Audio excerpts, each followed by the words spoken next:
Good morning, John. So, I'm a bit of a science guy, which I love. I love the job, I love the science, I love learning new things about the world. But it is entirely possible to have too much faith in the existing body of scientifically supported knowledge. Like, if you take all that information and you treat it as gospel, guess what? That is deeply unscientific. It's easy to forget that we don't know most things. Like, the things that we do know, we have a pretty good idea.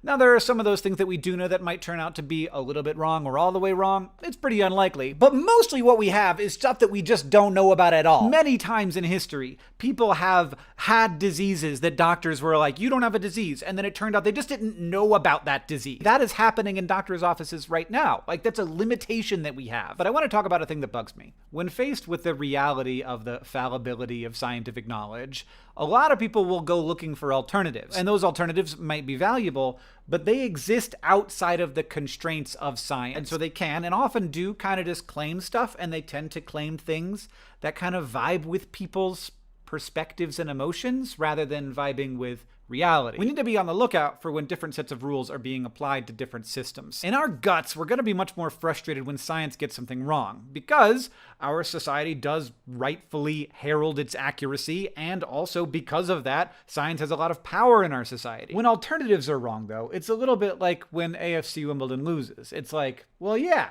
that happens. I'm sorry. But in order to be scientifically supported, information has to exist inside of some really specific and pretty harsh constraints. Whereas alternatives can kind of claim whatever. That doesn't mean that they're always wrong. It just means that they are much more likely to be wrong. That's what the constraints of science do. They make information much more likely to be true. So let's do an example of the constraints of science. Ivermectin is not an effective treatment for COVID. But this time next year, it might be that ivermectin is an effective treatment for COVID. But how could the same drug be both effective and not effective depending on the year? Well, the most recent meta-analysis of ivermectin shows that when you look at randomized controlled trials only, most of them show no effect, some show positive effects, some show negative effects. But there's also a really big, well-designed study being done right now in England that will give us a lot more good data, and it's a good idea to run that study because several observational trials that were not randomized or placebo-controlled have shown strong positive effects. So the FDA can't suggest that doctors prescribe ivermectin for COVID because within the constraints of science, there is no evidence that it works. On the other hand,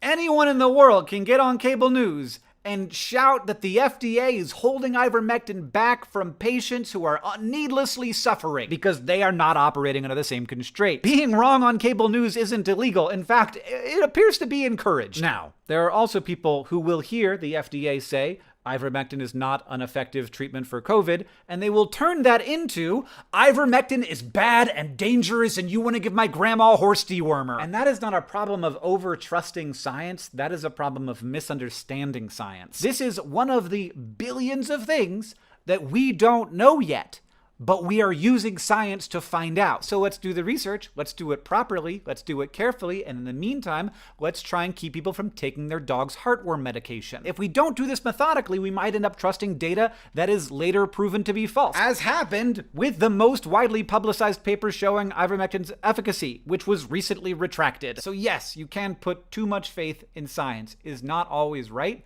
and if we all thought it was always right, it would stop progressing, because science is not a set of facts. It's not an ideology. It is just a system that humans created that is really, really good at uncovering truth.